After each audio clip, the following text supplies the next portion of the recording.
par la foi. Maintenant écoutez, comment donc lui fit-il impiter?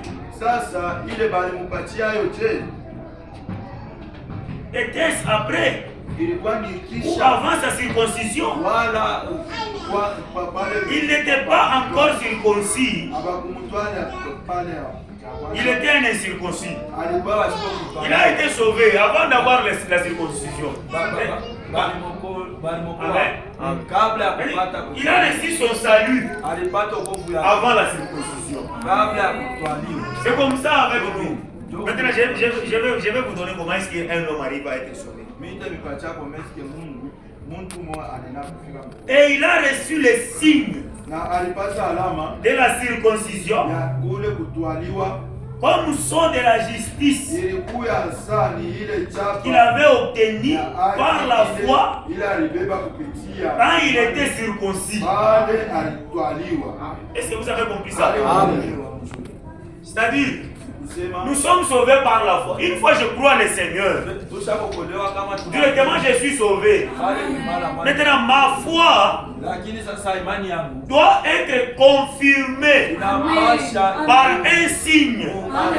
Et ce signe-là va prouver que j'ai déjà gris. C'est pourquoi Abraham, lui il avait la foi. Il était sauvé. Maintenant, pour prouver qu'il était sauvé, Dieu lui a donné les signes de la circoncision. Et quand nous voyons la circoncision, il y a les sangs. Que Dieu bénisse. Amen. Oui, c'est ça. Il lui a donné la circoncision comme signe de sa justice. Est-ce que c'est très bien compris? Pour Abraham, c'était les sceaux de la circoncision. Pour Israël, quand ils étaient dans l'Égypte, nous venons de lire ici. Amen. C'était quoi? C'était le sang. Quand je verrai le sang, je passerai par-dessus vous. Pour Rahab, comprenez un peu ça.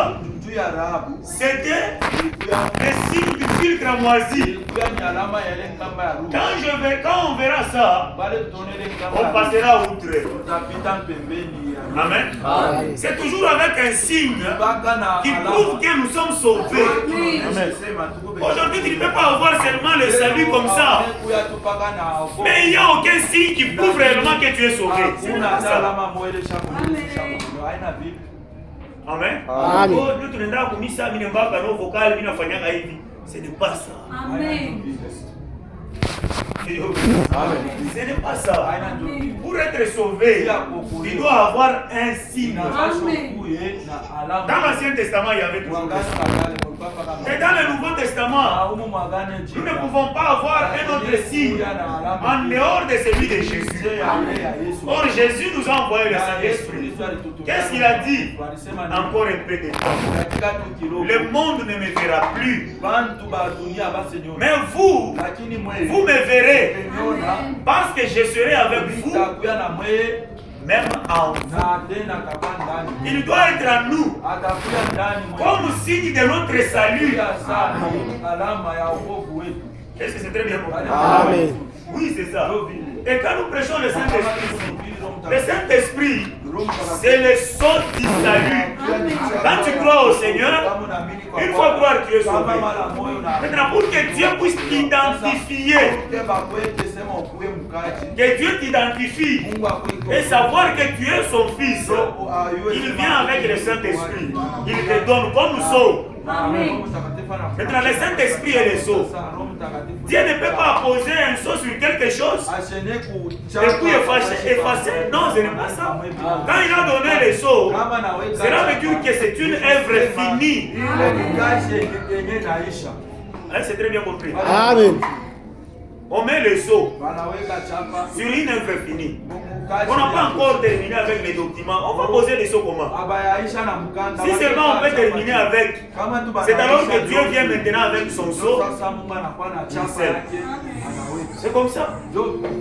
Pour confirmer que pour cet homme ici, ce qui concerne la rédemption, je l'ai déjà sauvé.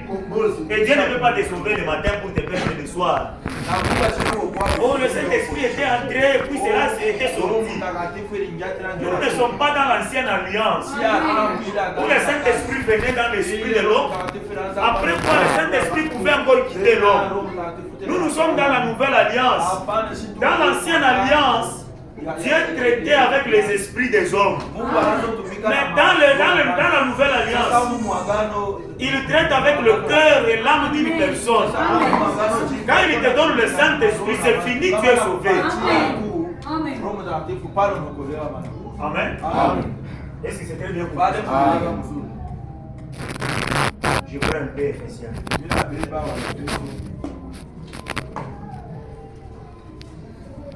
La rédemption par ça. Ephésiens chapitre 1. Le verset 13 à 14. Lisons un peu ça, c'est très important. La Bible dit ceci.